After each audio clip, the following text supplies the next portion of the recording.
です。こんにちは。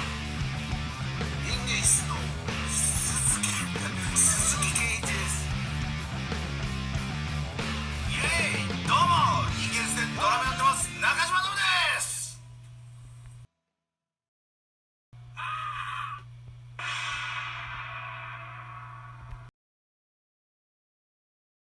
Greetings, viewers. This is Peter Sko for Music is a Journey, and I am doing yet another episode about Ningen Isu. Now, it's not because I am trying to turn this into a Ningen Isu fan club or appreciation channel, but when I've made other videos about the band, I found I got a lot of views, and that tells me there are a lot of people out there who want to hear more information about the band. In the very first video I made back in November last year, 2019, most of the information I presented I got from the English Wikipedia page. As well, I checked some of the Japanese Wikipedia page entries for individual albums, and then there was an interview with the band on The Metal Observer, which you can find. It was from a couple of years back. And then there were, of course, my own impressions after having listened to a good chunk of the albums anyway. Alright, but since then I've gotten a hold of this book, the Ningen Isu 30th Anniversary Commemorative book, and there is a section in here that takes us through each of the albums one by one, as you can see. There are basically 4 pages per album, and for the beginning part it is Shinji Wajima and Kenichi Suzuki talking about what went on behind the scenes, the making of each album, any kind of stories, anecdotes. And then of course later on, once Nobu Nakajima joins the band, then he also leaves his comments as well. So I thought this was rather interesting as I started to read about it. Okay, I should say from the beginning, I am not good at reading Japanese. I have to look up kanji, and a lot of the times I don't bother to look up the kanji. The thing is that it is very time consuming to first find out how to read the kanji and then find out what it means. So in a lot of cases I simply read as much as I could understand, and then reread it again, and in a few cases I might have checked some kanji or once or twice conferred with my wife to say, is this really what they mean? Because I think this is what they mean. Another source I have here is the January issue of Young Guitar. Ningen Isu take up the whole first half of the magazine here. Again, lots of stuff, interviews in Japanese, and here you can see also the discography is discussed album by album, much more briefly, but anyway, lots of information there. So, what I'm going to do here is to take a look at each of the studio albums, starting from the EP in 1989 and going up to the latest album, Shinseinen, from last year. And I'm going to just share with you a little bit of the information that I got from reading this book and this magazine about what went on behind the scenes of each album. Now this is going to take some time to do, so I'm going to start off with the EP and take us up to Taihai Geijitsu-ten, which was the last album they did before going back to Meldak, the label, and also the album where Masahiro Goto joined the band as a permanent member. So we're going to take up to that point there. So that's what this video is about. The rest of the albums I'll be discussing in part 2 and part 3. So let's get on with it. Let's take a look at the EP first.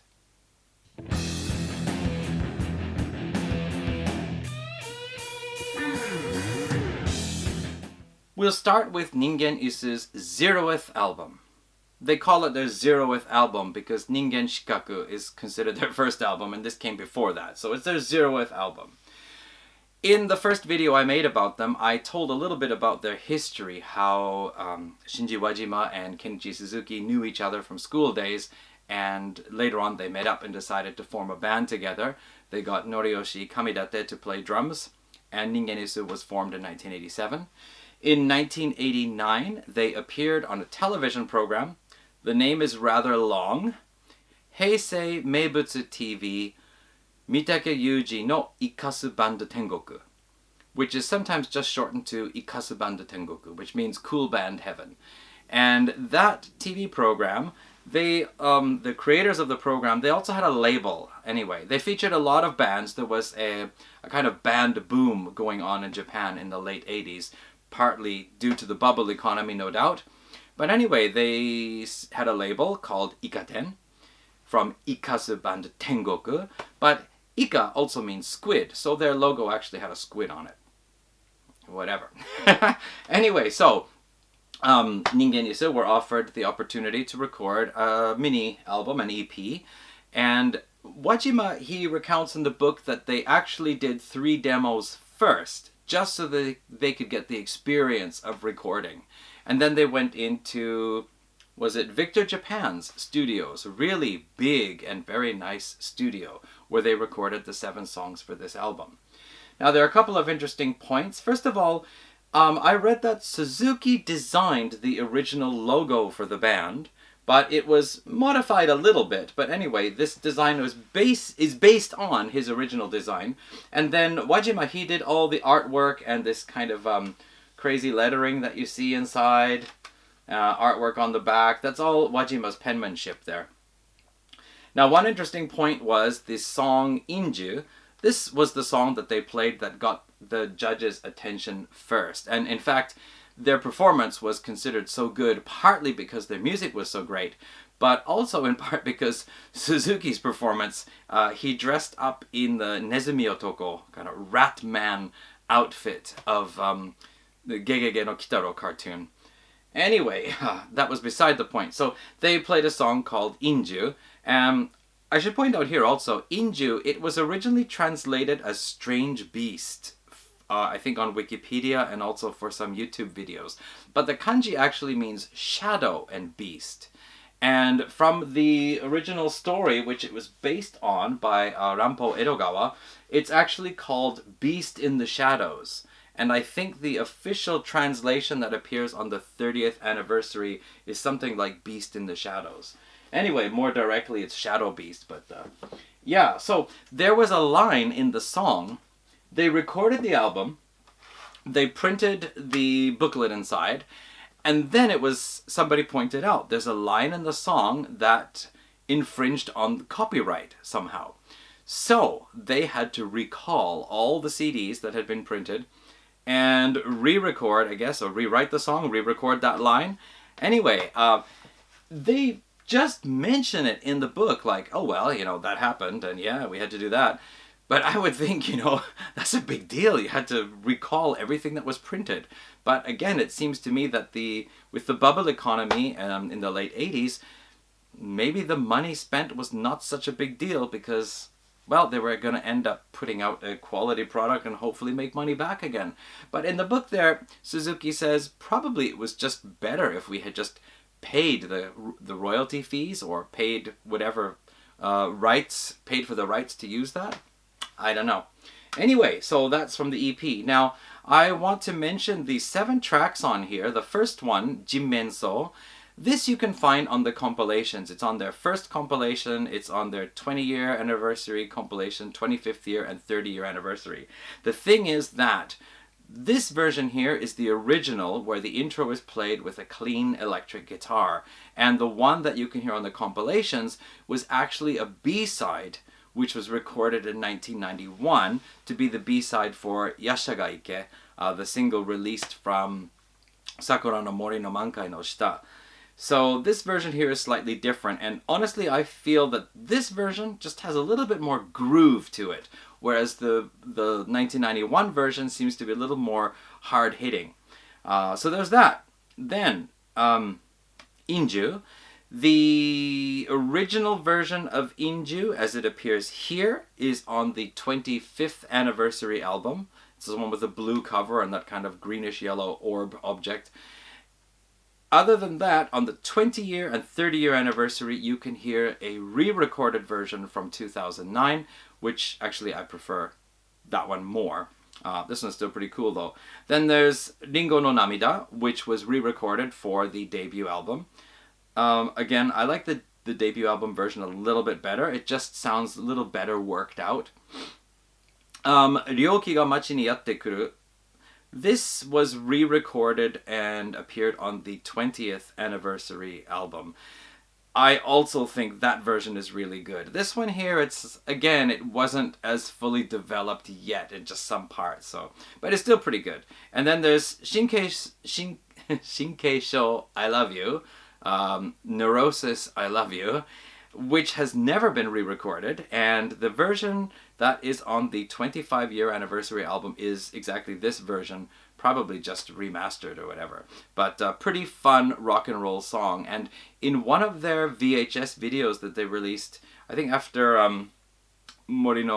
Sakura no Mori no Mankai no Shita, they play this song live, and then right at the end of it they go straight into Led Zeppelin's Rock and Roll, because the two songs are quite similar. So that gives you an idea what that sounds like. The last two tracks are Ningen Shikaku and Sakura no Mori no Mankai no Shita. Now, Wajima says in the book that actually Ringo no Namida, Ningen Shikaku, and Sakura no Mori no Mankai no Shita were all songs that he wrote while he was still in university. But we're going to talk about those songs more when we talk about the debut album. This is Ningen Isu debut EP.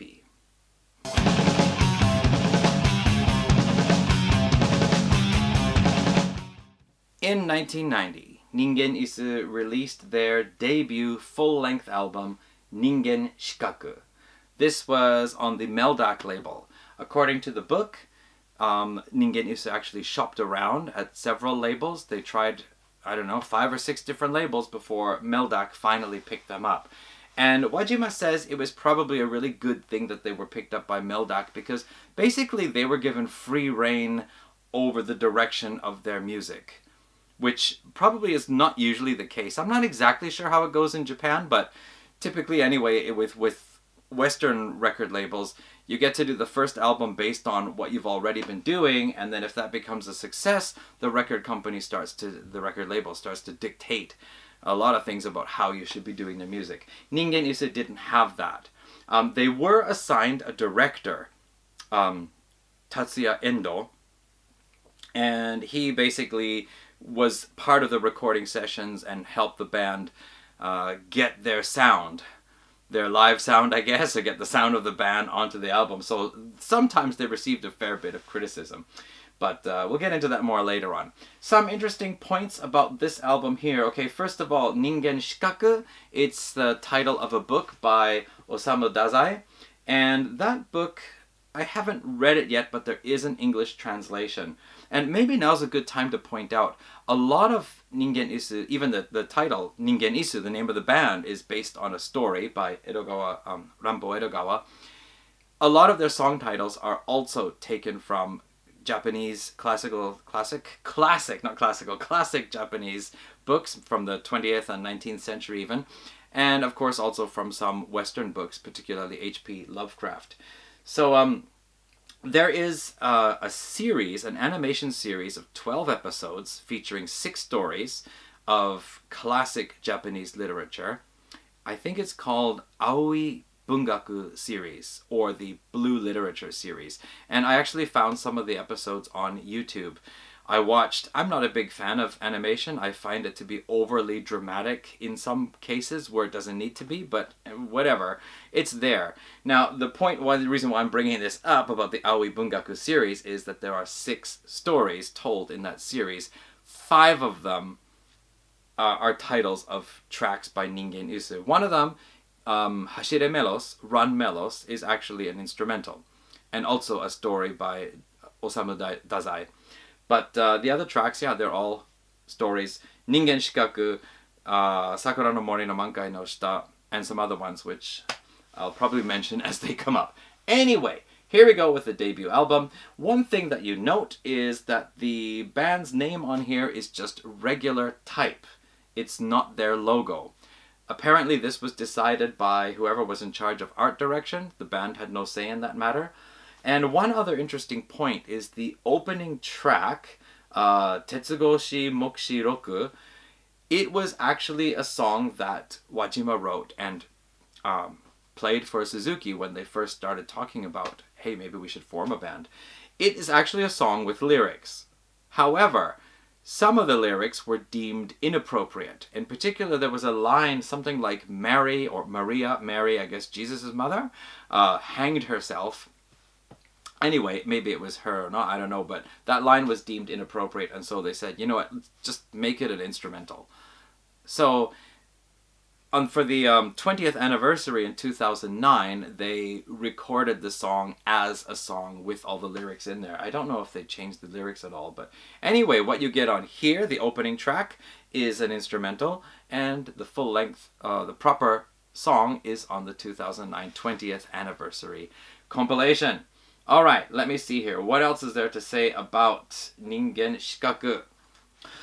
Oh yes, of course, there is Hari no Yama, track 2, which is the music of Budgie's Bread Fan, which was done with Japanese lyrics, completely new lyrics. And the inspiration for this was Kenichi Suzuki had seen a performance of Metallica. I don't remember if he saw it as a video or on TV or if he was there live, but at the end of the performance, Metallica did an encore where they played How Many More Times by Led Zeppelin, Bread Fan by Budgie, and Little Wing by the Jimi Hendrix Experience.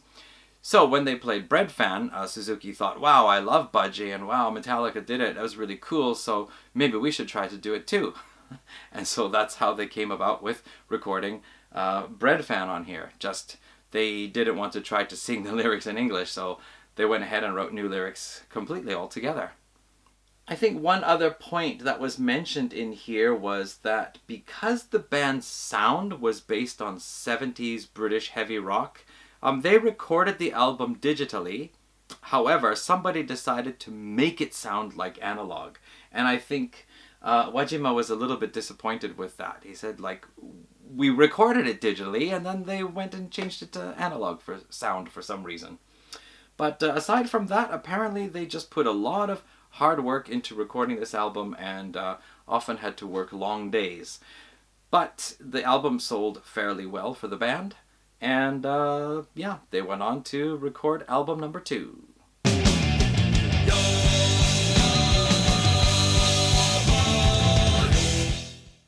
Album number 2, Sakura no Mori no Mankai no Shita. Of course, this was a song title, the title of a song that appeared on the debut album and on the EP. It is the title of a story by Ango Sakaguchi.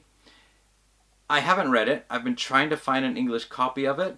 It is one of those 6 stories in the Aoi Bungaku animation series. As I understand it, it's a story about a thief in the forest, a thief and murderer, but he becomes enamored with a mysterious woman who at first wins his heart and his affections, but gradually weird things start happening, like she starts asking for the heads of dead people, and I don't know. It sounds kind of strange, but might be interesting to read. So, for the debut album, they had a lot of pre-written songs. They had a lot of material ready to go. By the time they got to this album here, they were starting to have to write new material. And this is apparently where one of the big problems to plague them early on was to come up. Wajima is apparently pretty slow at writing lyrics. So there were a few cases early on in their early days of writing new songs where everybody was waiting for him to finish writing the lyrics so they could record the bloody song. And in the case of the last track on here, Taihai Geijitsu-ten, Sunspots, the music was ready to go and Wajima hadn't come up with the lyrics yet. And so Tetsuya Endo, their director, said, you know what, Suzuki, why don't you just write some lyrics and you sing it? And then so Suzuki actually wrote something. But Wajima took a look at the lyrics and he thought, yeah, this isn't exactly the image I had for the song, so I'll do it. I'll finish the lyrics. And he finished the lyrics then. Which he later on says in the book, of course, to Suzuki, you have no problem writing great lyrics for songs that the fans love. It's just, for that song, I had my own idea. I wanted to see that idea come out. Another point about Taihai Geijitsu-ten, as well the track Tokyo Bondage, those songs are, the guitar is down-tuned a tone and a half. Shinji Wajima used to be in a Black Sabbath cover band back in his school days. I don't know if that meant university days, maybe. And of course he knew about down-tuning, so by the time they got to this album, he also wanted to try to start down-tuning. So those two songs, the guitar is down-tuned a tone and a half. The single that was released from this album, Yashagaike, is over 7 minutes long. Maybe you'll notice that Ningen Isu don't care about the song length when they're releasing singles. They also shot a video for it, which was included on their first VHS release, their first video release, which was Yuigon Jo Hoso, which is one of the songs on here. It was also the title of their first video, and that video cassette included live footage of them performing, where, as I said, they performed a little bit from Led Zeppelin's Rock and Roll, as well 21st Century Schizoid Man by King Crimson, for which Wajima sits down to play, just like Robert Fripp. Anyway, Yashagaike's video is on here, and of course, as the single release, Yashagaike, they re-recorded Jinmenso from the EP. Sales from this album were not as good as the previous one, but still okay, and they went ahead to write their third album.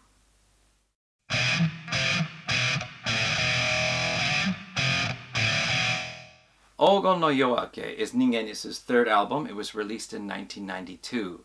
The title, Ogon no Yoake, is translated as Golden Dawn, and it was inspired by the Hermetic Order of the Golden Dawn, a secret society in England from the late 19th and early 20th century. Apparently, Aleister Crowley was also involved in this somehow, and this inspired Wajima to write a song about the Hermetic Order of the Golden Dawn. However, as he researched it, he found there was just so much information, he struggled to actually come up with the song.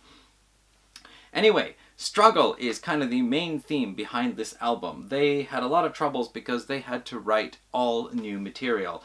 And as they point out in the book, they usually write the riffs first, then write the melodies, and finally write the lyrics. Now, Suzuki writes lyrics as well, but Wajima does a lot of the lyric writing, and he was apparently really terrible at keeping deadlines for writing lyrics back around this time. In fact, there's a story where Suzuki, Kamidate, and their director Endo all are in the car to pick up Wajima, and he says, "Yeah, I'll be down in a minute. I just gotta finish just a few more lines and I'm ready to go." But actually, and everybody was waiting and waiting and waiting for him. And this happened on a few occasions with this album. In the book, Suzuki does make some comment about it, like, you were really poor at keeping deadlines back in those days. And Wajima says, "Yeah, I realize I was a bother to everybody, but I've grown up, I've become an adult, and I'm much more serious about keeping deadlines now." Thank goodness. Anyway, the label decided that to have them prepare all new material for the new album, they should go away on a kind of band camp, basically. In Japanese schools, students will go away for gasshoku, which is where they go away to stay somewhere, usually at a cottage or a hotel somewhere, and the purpose of the stay is simply to study. Wake up, breakfast, study. Lunch, study. Dinner, study. Shower and bed. So this is what they did. They went off and stayed near Lake Kawaguchi, near Mount Fuji. But as they say in the book, it was kind of a waste of time because mostly they just chatted and went out drinking and didn't really get anything creative done other than they wrote the song Mugon Denwa and started writing Kyoki Samyaku. Suzuki really likes this album. This album is actually also a fan favorite. A lot of people will rank this as one of their top albums by Ningen Isu. Suzuki says it has a lot of great riffs. It's a really cool album. Wajima has a different opinion because recording this album was really difficult. He was, of course, behind with lyric writing. He wrote one song where the key was too high for him to sing and he got scolded by Endo, their director. And they had to keep the deadline. They had to be out by the 10th day. They had to be out of the studio in the morning, and he remembers recording the guitar solo for Kyoki Samyaku at something like 3 in the morning after working all day and just being half asleep. And he is not pleased with the guitar solo. He thinks it could have been much better. Suzuki says it sounds great. Anyway, this was their third album. A lot of problems, and apparently during their touring, They didn't have much money. They traveled together. They stayed together. I don't know if it was that. Feeling started to run a little bit sour with drummer Noriyoshi Kamidate. And by the end of it, he decided to quit the band. They do point out he was older than them. Maybe he had different obligations, different goals in mind. This album did not sell as well as the previous two. It seemed Ningen Isu's fortunes were going down. Troubles with the recording. Might have been a lot of different things. But anyway, he left the band and left them in need of a new drummer.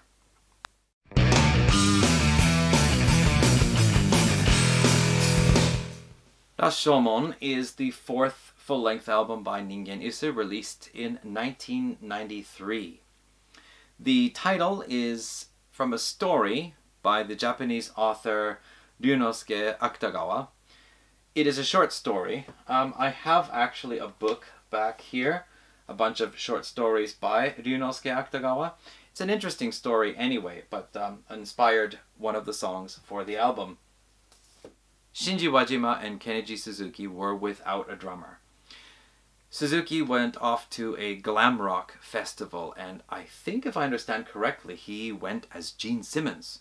Anyway, there he met Masahiro Goto, who had his own band and who was a drummer, and they got to talking, and Suzuki basically said, "How about you come and be the drummer on our album?"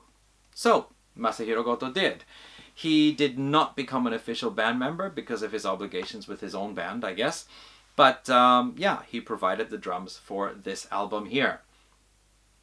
Now, more problems, as we heard about on the previous album, were with this one here too. Again, there was some delays in the lyric writing, some deadlines that were not quite met.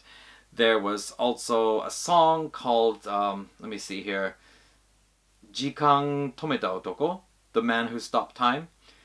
It was written in a key that was too high for Wajima to sing, and it was too late to rewrite it. So it was actually cut from the album. They intended to make this a 10-track album. It's a 9-track album because that song was cut. It was later on put on the next album, which we'll talk about then. Other things to point out from here, let's see here.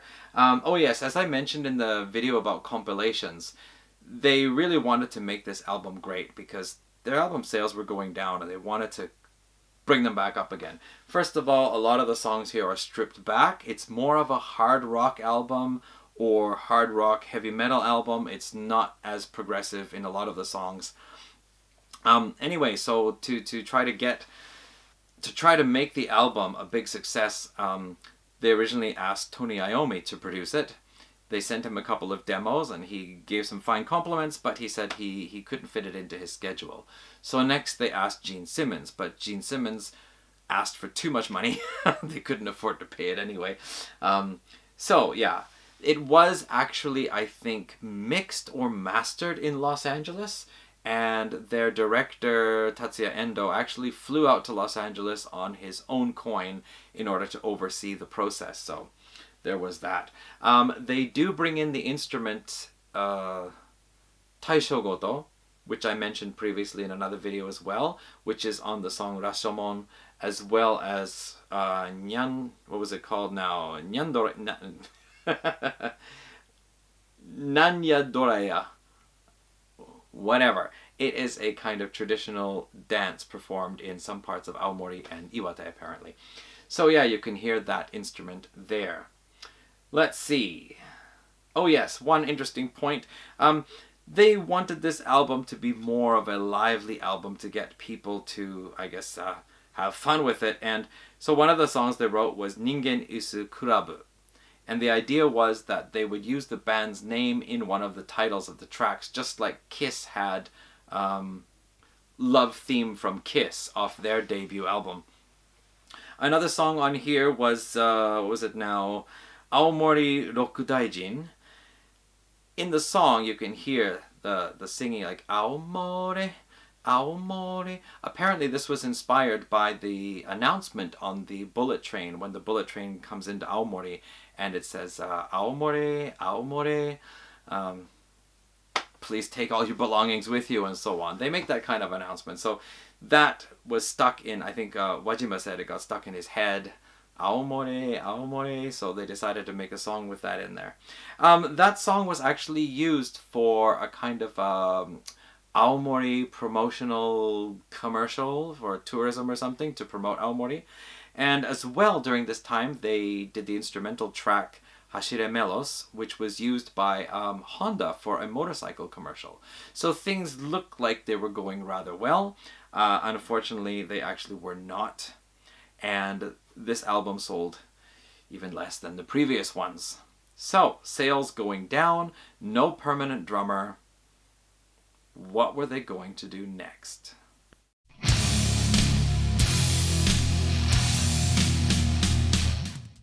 Shinji Wajima and Kenichi Suzuki didn't have a label, and they didn't have a drummer, but they did have a management office.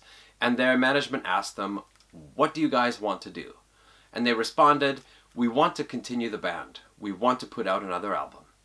So their management office put them in touch with an indies label called Flyhide. With a label now set up for them, they next needed a drummer. And how this happened is rather interesting. Both Suzuki and Wajima had other jobs while they were in the band. And Wajima worked at a bento shop, making bentos. After work, he would go to a game center and play a driving or racing game as a kind of way of releasing stress from the day's work. And one night, as he played the game, he noticed a lot of people were watching him from behind. And he thought, this is really difficult to play the game with all these people watching. When he finally finished, he turned around and there was Iwao Tsuchiya. Iwao Tsuchiya was an acquaintance of Wajima and also a drummer. And they got to talking and it was decided that Tsuchiya would join the band. So, now they had a label and a drummer, and the resulting album was this one, Odo Odo Isun Boshi. Now, as I explained in the previous video, Isun Boshi is actually a character from a Japanese fable. However, Odo Odo Isun Boshi is the title of a story by Rampo Edogawa. The figure on the cover here was actually created by the same artist who did the artwork for Ogon no Yoake, Kotaro Okoshi, who was also an acquaintance of Wajima's. According to the book, this was one of the easiest albums they ever made. They finished the whole thing in 10 days, a new record for the band. A new record, ha ha ha. Anyway, and basically they already had all the songs prepared. There was only one song that was not finished. The lyrics weren't finished yet, which Wajima finished on the first day of the recording. So things went really well with this one here. They were very happy with the results, I think, or at least the recording process. Let's see here. On the song Hanemono Jinsei, Wajima plays a 12-string guitar, and he made his own fuzzbox for the song Mothra. He was very interested in using a fuzzbox, but they weren't being sold anywhere at the time.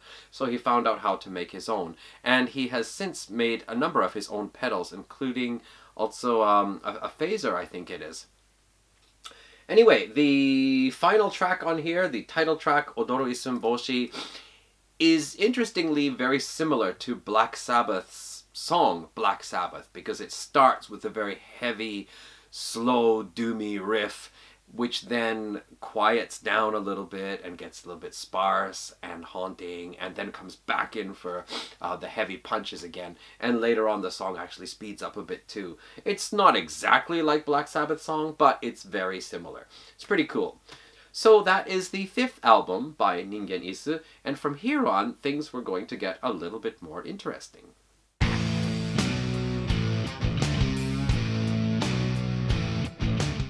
At this point, the story gets rather interesting. It seemed that Ningen Isu were starting to run a pattern of finishing an album and then having to go look for another label.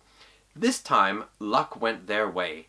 They were contacted by Hiroaki Samugawa, who was a manga artist who specialized in Edo period Japan artwork, and he said that he was a fan of the band and wanted to collaborate with them.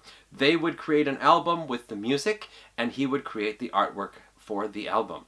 In addition, he had actually already written a song of his own, and he worked together with Wajima to create the music. That song, I believe it's called Sakura shita ondo, but I'm not exactly sure how to read the kanji, but something like that. And that song does not appear on any of Ningen Isu's albums or compilations or anything like that, not even live. The only place to get this song is as the B-side to the single release of Katana to Saya, which was the song released from this album as a single. That's the only place you're going to find it, but you can find it on YouTube. So I've heard it. Yeah, sounds pretty good. It's a shame we can't get it anywhere, but hey, can't have everything. The resulting album was Mugen no Junin, which is translated into English as the Immortal Blade, but the Japanese kanji is more like the immortal resident or occupant. The artwork is of course all done by Samagawa, music by Ningen Isu.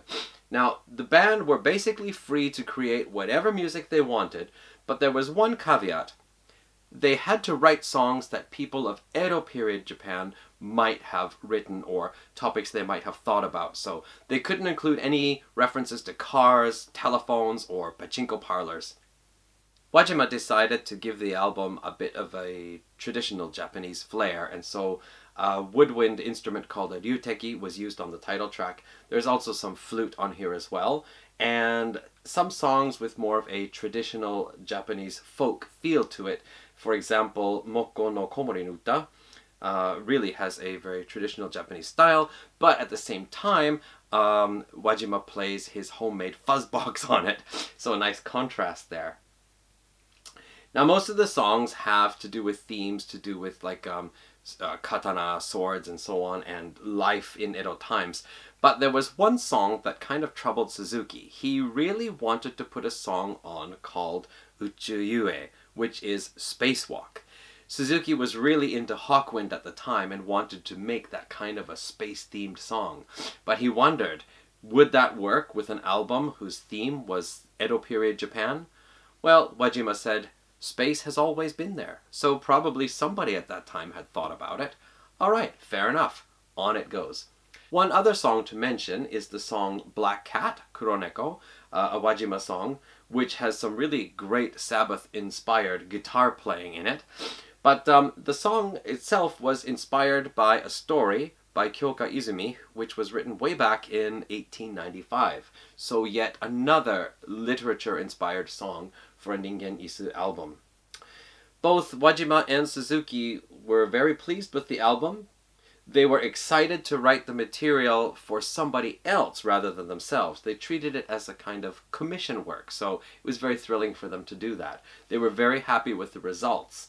But after they played a promotional concert for the release of the album, drummer Iwao Tsuchiya decided he was going to part ways with the band. And so once again, they called up Masahiro Goto and said, "We need you to sit in on the drums for the tour." And so he did. The album was released on Pony Canyon, which was a major label. However, it was a one-time only contract. So after the album's release, they were once again without a label and once again without a drummer. What was going to happen next?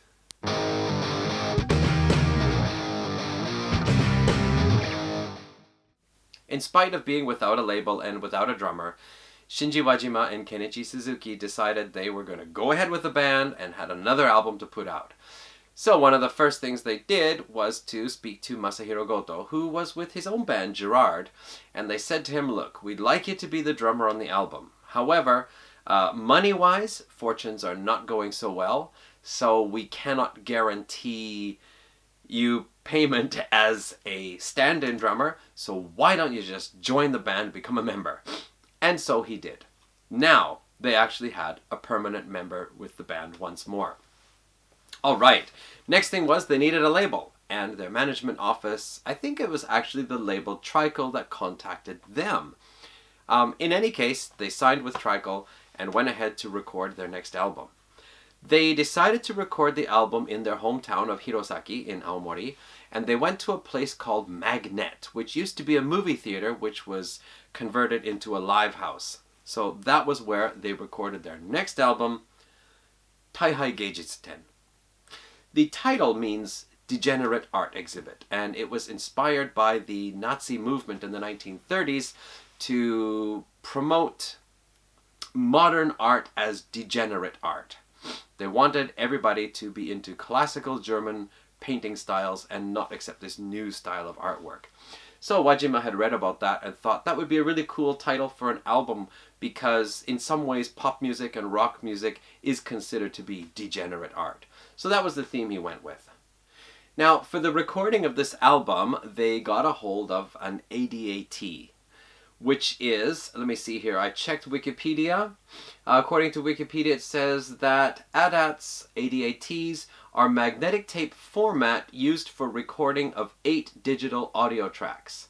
ADATs can be easily synchronized so that it is possible to increase the number of tracks by 8 with each additional machine.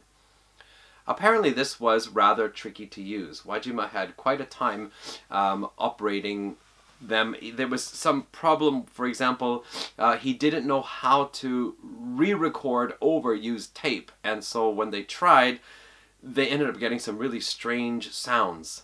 And there was another case where Suzuki had just recorded a very good vocal track, and as I understand from the book, somebody tripped or fell and knocked something on the machine and deleted the track by mistake. This album was actually very stressful for Wajima to do, because he was doing this by himself. Ever since Odo Odo Isun Boshi, they had been producing the albums by themselves. Their former director, Tatsuya Endo, was not with them, but Wajima does credit Tatsuya Endo for giving him lots of good advice and teaching him how to properly produce an album, even though they were often scolded sometimes, particularly Wajima. But anyway, they went ahead, they recorded this, they had a lot of problems. At the same time, there was a doctor in Hirosaki who was a fan of the band and decided to sponsor a late-night TV show called Ningen Isu Club.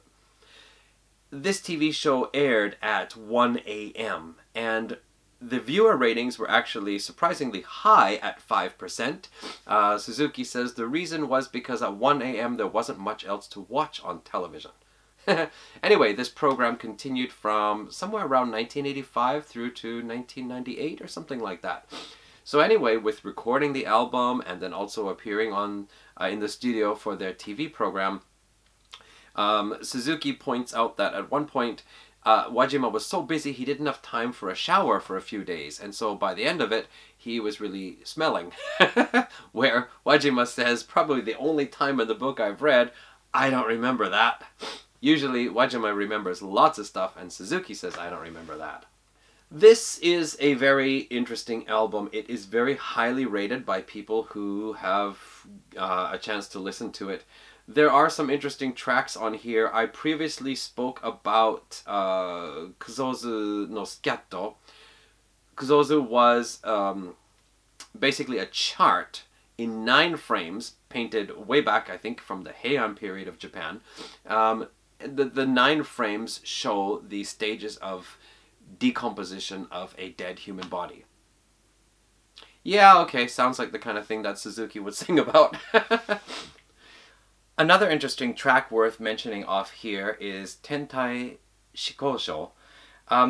It's translated as astral palatability on the Wikipedia page, but I find that a little bit strange because Shikosho, the last kanji, means some kind of condition, like health condition.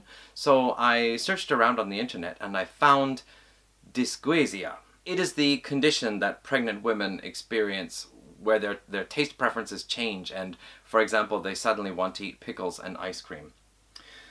Never mind what the title actually is supposed to mean. It is the title of a book by Naruho Inagaki, which was written back in 1928, I suppose. So once again, a literature-inspired song of Ningen Isu's. The song is rather interesting because it's very melodic, and even at the intro part, Kenichi Suzuki's bass is actually played to the melody, the main melody of the song. So that's really cool like that.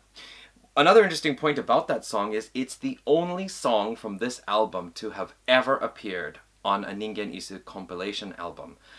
It's on the second compilation album. Otherwise, this album tends to be really ignored. In fact, I don't think they even play anything on the live albums from this one here. I don't know why, because this is a very favorite album among people who have heard it and gets very high ratings.